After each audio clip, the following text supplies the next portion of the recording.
Olá, seja bem-vindo, seja bem-vinda. Vamos lá falar sobre coerência e coesão. Quando a gente está falando sobre coerência,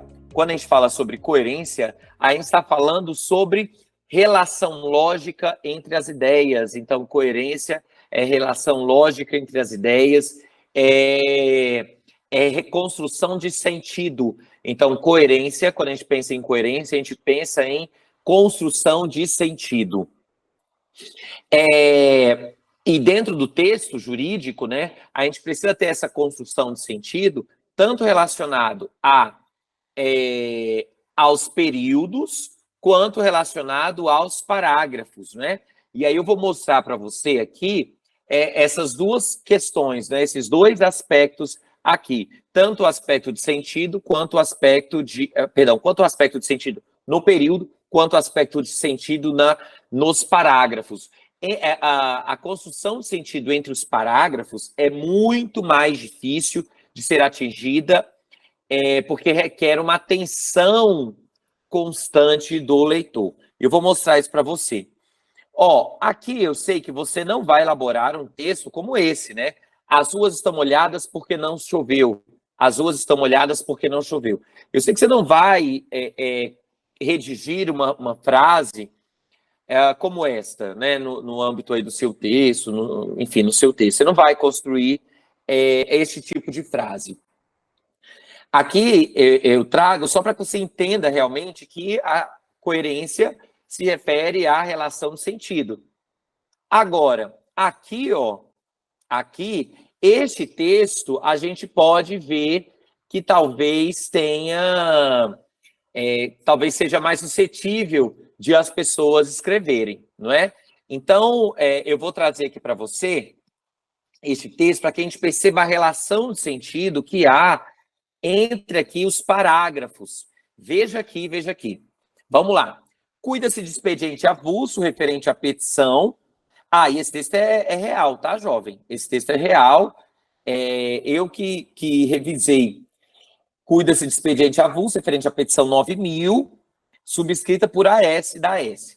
O requerente solicita medida cabível de internação compulsória de PG da SM no Hospital de Custódia, nos termos da Lei 10.216-D. Faltou uma vírgula aqui, não tem esse zero à esquerda, mas depois a gente conversa sobre isso.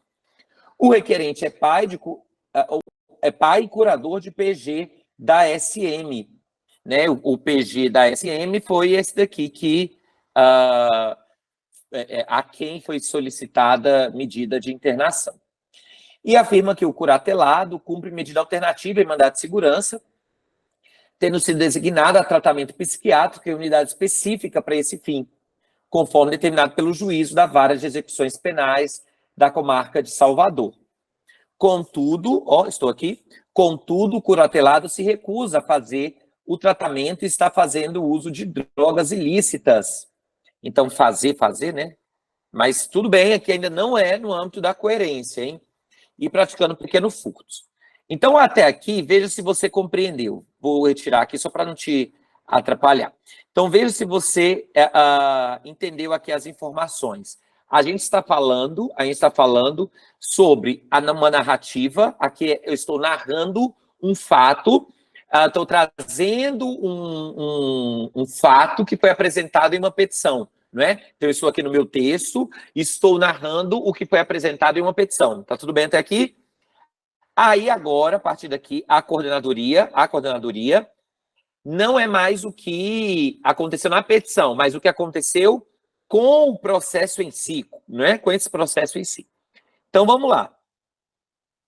A coordenadoria de atendimento e protocolo judicial remeteu a presente petição para apreciação desta presidência. Depois a gente vai conversar também sobre essa palavra, presente petição. Vamos conversar sobre isso. Mas, enfim, então a coordenadoria remeteu a petição para apreciação dessa presidência. É no essencial relatório decido. Aí vamos lá agora para o texto. Agora, então, a gente estava na parte narrativa, e a gente vai conversar sobre isso, né? O texto jurídico, em regra, tem dois tipos de texto. Ele tem um tipo narrativo e o tipo argumentativo. Agora a gente vai partir para o tipo argumentativo. Então tá aqui, nos termos do artigo 10 da resolução STJ, as petições iniciais e incidentais serão recebidas e processadas no Superior Tribunal exclusivamente de forma eletrônica, mediante utilização do sistema de peticionamento disponibilizado pelo tribunal. Então, aqui, ó, aqui, eu estou dizendo que elas vão ser processadas de forma o quê? Eletrônica, de acordo com esse artigo 10. Aí o artigo 24 está dizendo assim, o artigo 24 ainda prevê que as unidades da Secretaria Judiciária recusarão as petições dos processos encaminhados em desconformidade com os dispositivos dessa resolução, ressalvando aos tribunais de origem a possibilidade de celebração de contrato de acordo, celebração de acordo ou de cooperação técnica. Ok. Dessa forma, olha aqui, dessa forma, estando o ato praticado alinhado ao normativo interno e ao disposto na lei, rejeita-se as alegações do peticionante. Opa! Temos aqui três incoerências. E eu quero que você preste atenção, eu quero que você agora identifique quais são essas 3 incoerências. Você consegue me identificar quais são essas 3 incoerências? Então, veja, a primeira incoerência aqui, é a gente falar que o ato praticado está alinhado e eu vou rejeitar. Como assim o ato está alinhado e eu rejeito? Há uma incoerência aí, não é? Então, há incoerência.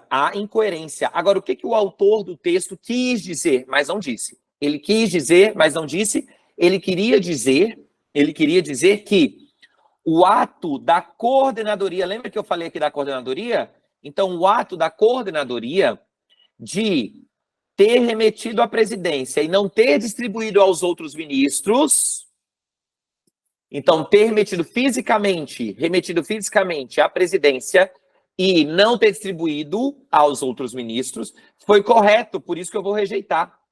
Mas como assim? Por quê? Porque eu estou dizendo que eu deveria ter recebido de forma eletrônica. Como eu recebi de forma física, está certo eu não ter distribuído para os ministros. E aí, então, eu rejeito. Entende aqui como está incoerente essa... Aliás, como ele queria dizer isso, mas não disse, né? Ele queria dizer isso, mas não disse. Então, primeira informação aqui, não ficou claro isso, né? Definitivamente. Então, por isso há uma incoerência. Primeira informação importante. Segunda incoerência aqui. Veja que ele usa aqui, para fundamentar, ele usa o normativo interno, e aí, de fato, temos o normativo interno aqui, resolução 10, e usa também a lei 11.000. Opa, como assim? Eu estou usando 2 itens para fundamentar, para negar, mas eu só apresentei um. Então, como é que eu posso dizer que aqui eu estou fundamentando as informações com a lei 11.000, sendo que eu não apresentei aqui, né, a lei 11.000. Então, há uma outra incoerência. Eu não posso apresentar uma informação e concluir de maneira diversa. Não faz sentido. E a terceira e última incoerência está aqui. Rejeitam-se as alegações. Por quê, minha gente? Por quê que aqui há uma incoerência? Porque quando eu falo de aspectos de conhecimento, eu não posso pensar em rejeitar uma alegação.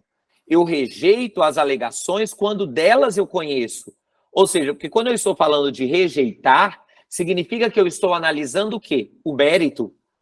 Porém, aqui a questão não foi meritória. A questão aqui foi total de conhecimento, aspecto procedimental. Eu não poderia falar rejeitar. Então, o correto aqui seria de falar o quê? Eu não conheço das alegações, estando o ato praticado alinhado, se estivesse, né? Não conheço das alegações, eu não conheço. Aí sim estaria tudo bem. Tudo bem, jovens? Isso ficou claro para todos? Ok? Vejam aí que, então, eu tenho 3 elementos aqui de incoerência e, a meu ver, são 3 elementos aí que a gente utiliza... são 3 elementos, não que a gente utiliza, mas que a gente poderia vir a cair nesse erro, né? a gente muitas vezes não tem atenção a essas informações e não é, e aqui vejam, é a questão de ser técnico, mais uma vez, né? Aqui a gente precisa ser técnico. Tudo bem? Então aqui eu estou falando para você de coerência e coesão, falei para você do primeiro tópico, coerência, e agora a gente vai para o segundo tópico, que é coesão. Na coesão, eu estou falando de aspectos relacionados à ligação entre as partes do texto. É como eu ligo os períodos ou como eu ligo os parágrafos. Então, na coesão, eu estou falando de ligação entre as partes do texto. Tudo bem? Então, na coerência, eu falo de relação de sentido, e na coesão, eu falo sobre como eu vou ligar essas partes do texto. E aí, para que a gente possa entender perfeitamente a coerência e a coesão, eu vou falar aqui para você sobre os mecanismos de coerência e coesão. Os mecanismos de coerência e coesão. São 4 mecanismos de coesão e coerência. Quem é que traz esses 4 mecanismos de coesão e coerência? O Manual de Redação da Presidência da República. Depois dê uma olhada, eu já falei para você. Baixa o Manual de Redação da Presidência da República, baixa o manual lá do STJ. São manuais importantes e você consegue esses manuais aí na internet, depois você faz buscas nele, enfim, é um excelente instrumento. Aqui, o manual lá de redação da Presidência da República, ele traz esses 4 mecanismos e eu quero conversar com você primeiro sobre a referência. Então, o primeiro mecanismo é a referência, ou seja, eu construo o meu texto utilizando elementos de referência, eu faço referência em relação aos itens do meu texto, às partes do meu texto. E essa referência pode ser anafórica ou catafórica. Eu quero que você saiba esse nomezinho, exatamente para que você consiga depois entender quando eu falar sobre pronomes demonstrativos. A gente vai falar também sobre pronomes demonstrativos. Então, quando eu faço a anáfora, é porque eu estou fazendo referência a um elemento já mencionado. Então, o termo anafórico é quando eu faço referência ao elemento já mencionado. A anáfora, então, se refere a um elemento já mencionado. Então, a anáfora faz referência a um item já mencionado, tudo bem? A anáfora faz referência a um item já mencionado.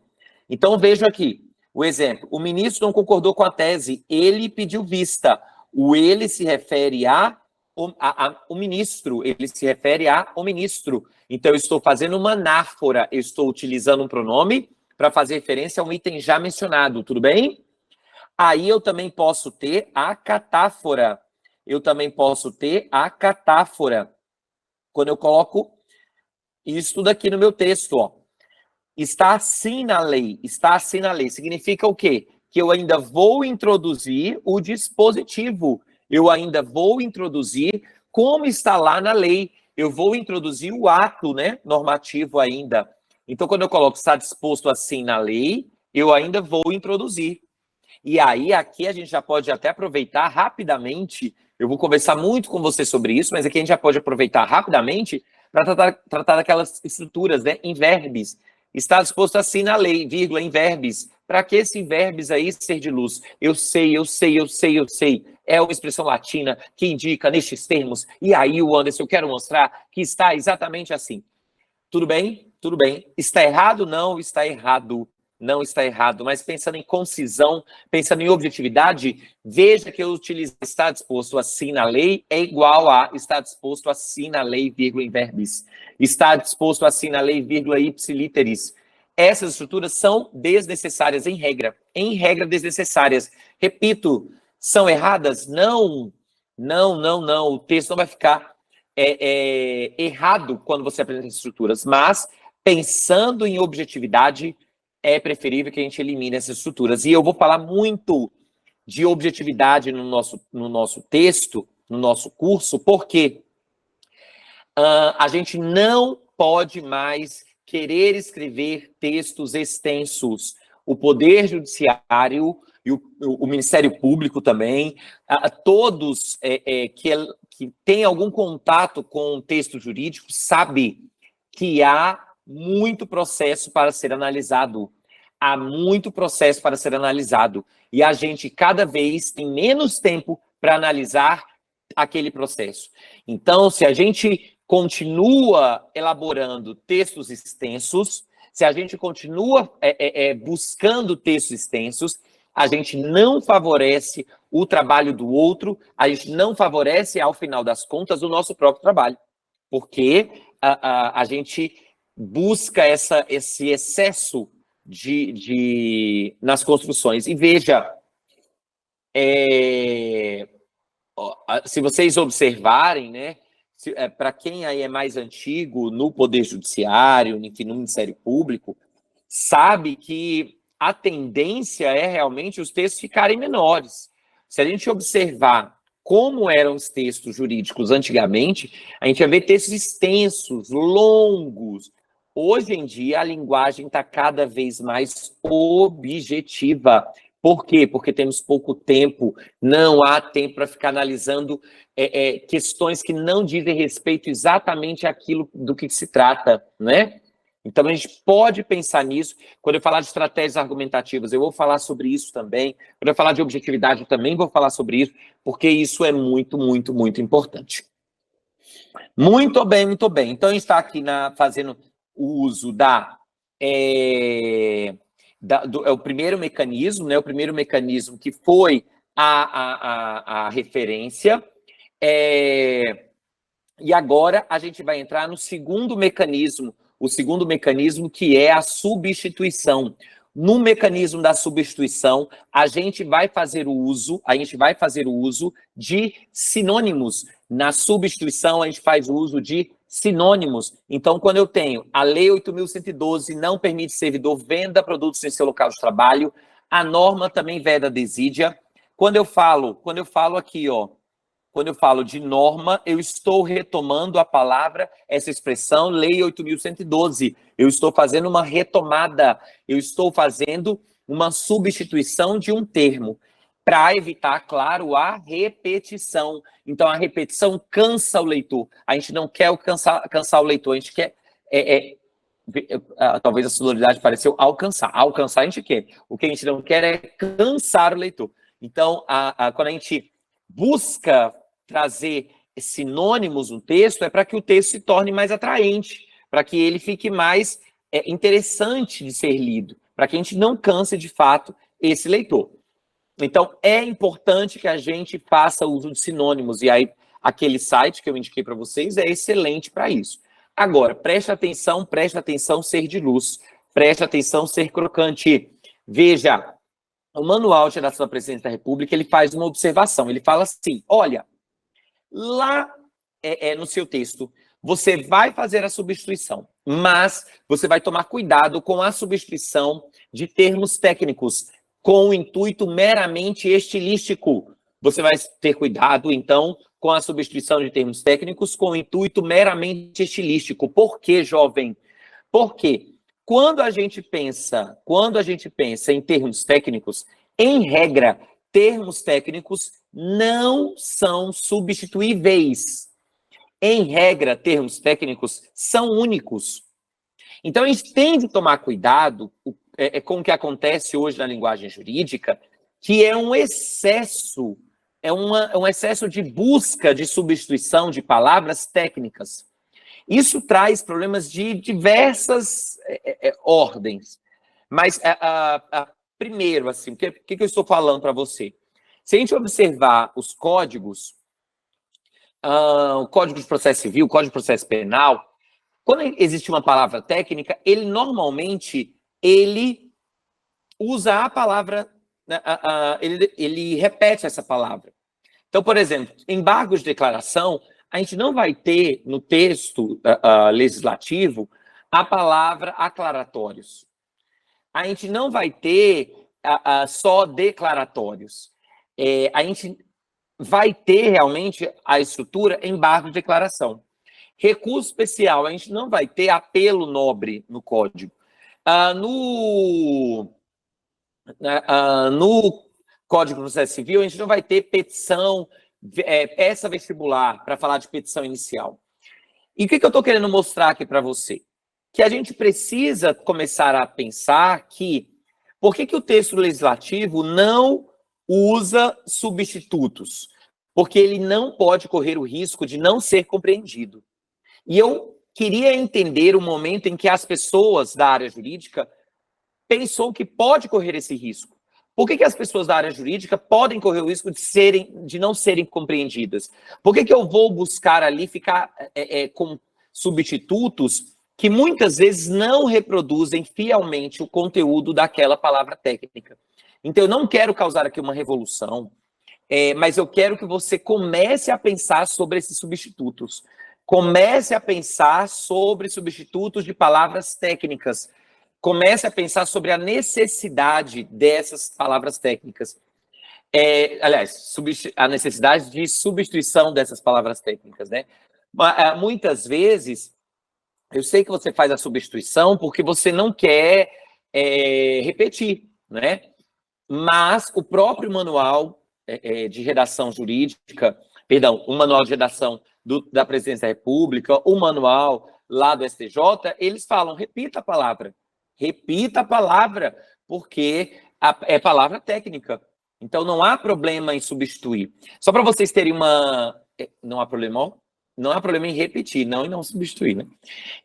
Só para vocês terem uma ideia de um outro problema grave que isso é gerado, que acaba que vocês mesmos têm o reflexo desse problema, é quando a gente vai fazer buscas em ementas. Um dos grandes problemas hoje das ementas é a falta de padronização no vocabulário. Se vocês forem fazer uma busca em determinada ementa e você colocar a palavra declaratórios, vai aparecer. Vai aparecer algumas ementas, com certeza. Se você colocar a palavra aclaratórios, vai aparecer. Mas não deveria ser o adequado. Por quê? Pode ser que nessa ementa que fale sobre embargos e que tenha lá falando só sobre aclaratórios, na ementa, digamos que ele tenha citado só a palavra aclaratórios. Talvez a tese formulada ali em aclaratórios, se você digitar o termo técnico embargo de declaração, não vai aparecer. Então, você perdeu uma informação por falta de padronização do vocabulário. É por isso que, quando eu ministro cursos de ementa, né, e agora...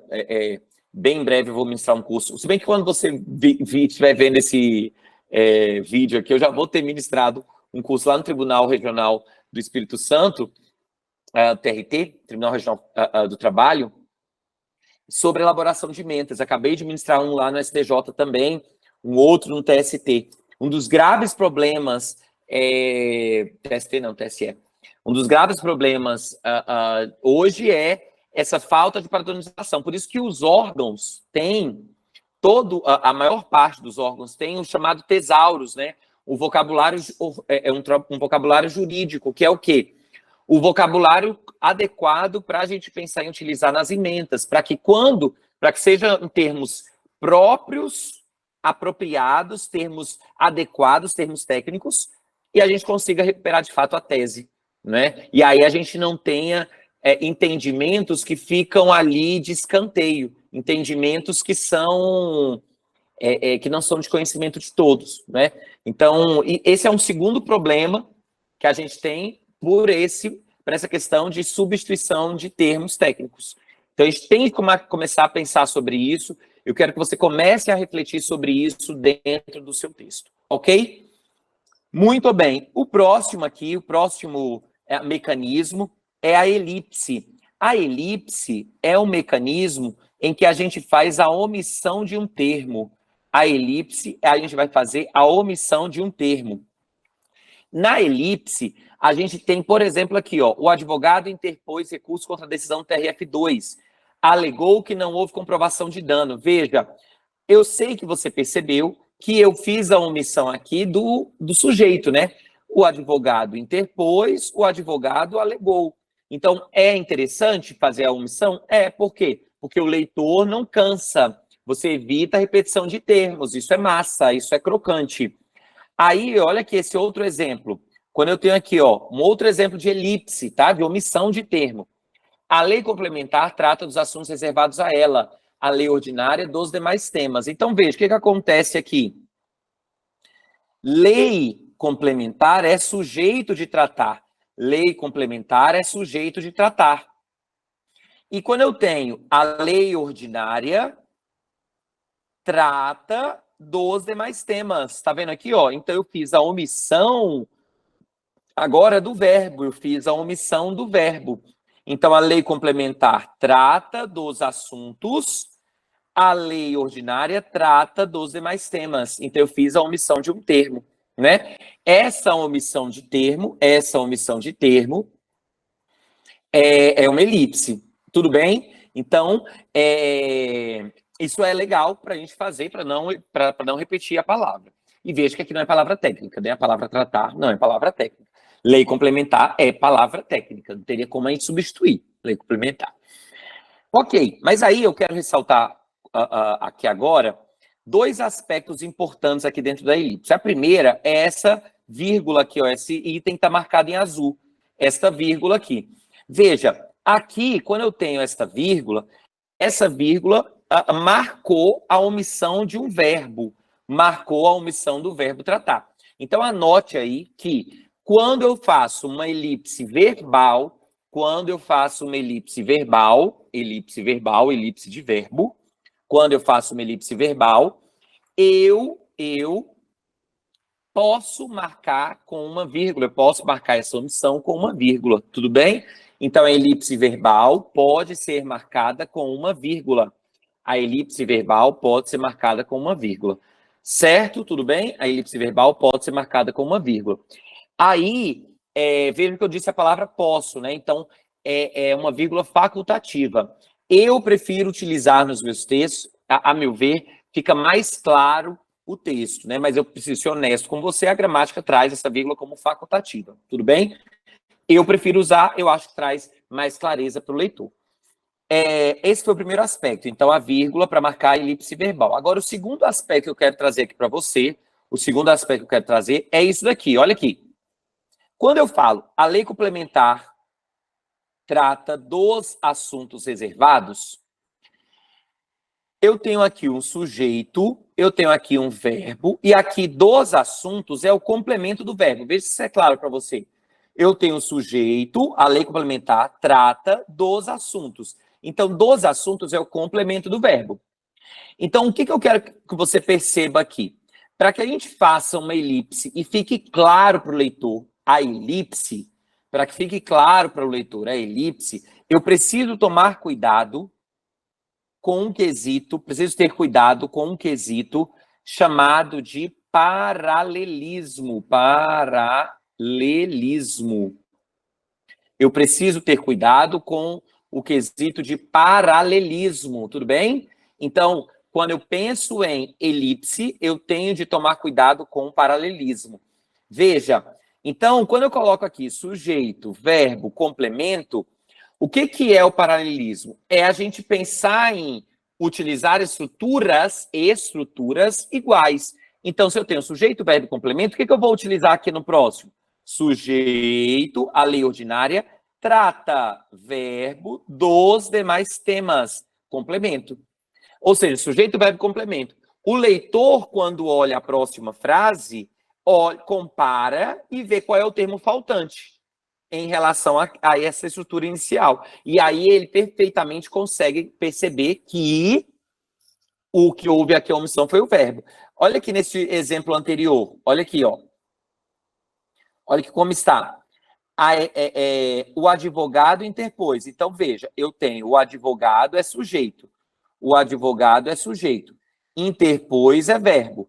Recurso é o quê? Complemento. Não é isso? Sujeito, verbo, complemento. Olha o que aconteceu aqui. Sujeito não está aqui.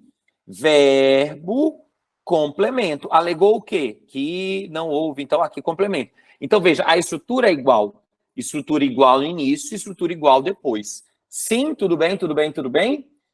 Então, ó, quando a gente está vou aqui continuar nessa ideia de elipse, só para te falar mais um outro quesito aqui importante que acontece nos textos do Ministério Público. Ó, quando a gente pensa em elipse, em paralelismo, a gente também pensa naquele relatório, né, que a gente vai construir, quando a gente vai emitir os nossos pareceres, a gente normalmente narra primeiro, para depois apresentar a nossa opinião, né?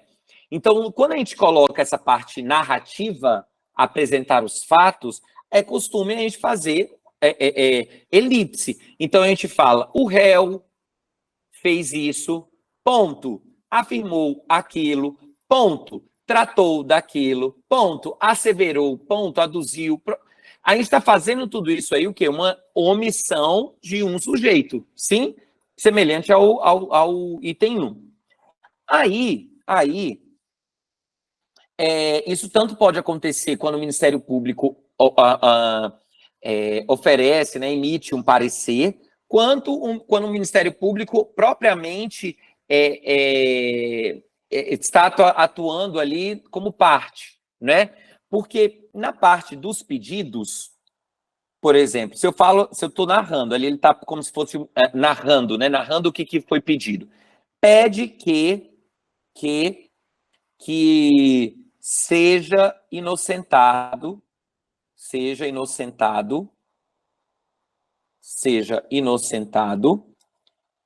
e o deferimento do pedido. Tá um exemplo aqui bem doido. Aqui na parte dos pedidos, veja, ó, João, né? João pede. João é o sujeito, verbo. Só que eu quero que você preste atenção aqui com esse complemento. Pede que seja inocentado e o deferimento. Então, veja, eu tenho um complemento 1 e aqui eu tenho um complemento 2, né? Complemento 1, que seja inocentado, e 2, o complemento 2 aqui é o deferimento. Quando eu tenho esse segundo complemento não está paralelo ao primeiro complemento. Ele não está paralelo ao primeiro complemento. Por que ele não está paralelo? Porque aqui eu estou usando um complemento que aqui é oracional. Como assim um complemento oracional? Um complemento em que há verbo. E o outro eu estou utilizando um complemento que tem aqui, ó, um substantivo. Aqui é um substantivo. Então, aqui é um substantivo e aqui é uma oração. Aqui é uma oração. Eu não posso fazer isso. Não. Então, eu tenho duas formas de corrigir. Ou eu transformo os dois complementos para oração, pede que... Porque tá vendo que são dois complementos ao mesmo tempo, né? São dois complementos ao mesmo tempo para o mesmo verbo. Dois complementos para o mesmo verbo. Então, eu preciso ter complementos paralelos. Então, ou eu transformo os dois em oração, por exemplo, pede que seja inocentado e que seja deferido o pedido, que seja inocentado e deferido o pedido, por exemplo, dois verbos, ou eu coloco os dois em substantivo.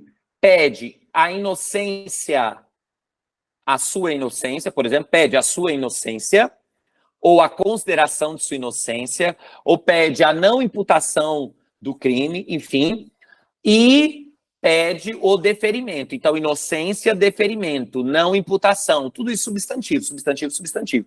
Isso também acontece quando a gente está na parte lá na peça propriamente, né? Aqui não como parecer, mas como a própria petição. Na parte dos pedidos, quando a gente fala assim, o autor requer, ou o Ministério Público requer. Veja, requer que seja intimado, ou que seja concedido o prazo, que seja concedida a ordem, que seja, enfim. Aqui que seja é o quê? Verbo. Depois eu não posso colocar aqui agora a concessão de medida, a concessão de medida cautelar, Veja, concessão agora já é o quê? Substantivo. Então, pensando nessa ideia de paralelismo, a gente precisa colocar as estruturas iguais. Então, requer que seja intimado, ok? Se eu quiser colocar tudo isso, então até talvez seja melhor assim, ó, requer que, aqui, aí eu vou colocar todos aqui, seja intimado, seja concedida a ordem, se, nananana, aí tudo na forma de oração. Não, Anderson, não quero oração. Eu até prefiro, tá? Eu até prefiro que seja na forma de substantivo, acho que fica mais claro, evita a repetição de seja, enfim. O autor requer a intimação, conforme o artigo nananã, a concessão de medida liminar para nananana. Entende? Então, aqui eu tenho substantivo, substantivo. Ficou claro isso? Ficou claro? Ficou claro? Muito bem, muito bem. Ó, então, como a gente já tem um vídeo um pouquinho longo, eu vou parar aqui, e aí a gente volta para a gente tratar dos outros dois mecanismos, aqui, dos outros dois não, do próximo mecanismo aqui de coerência e coesão, que é a conjunção. A gente já falou de 3, referência, elipse e substituição, e a gente vai para o quarto mecanismo aqui, que é conjunção, tá bom? Até já.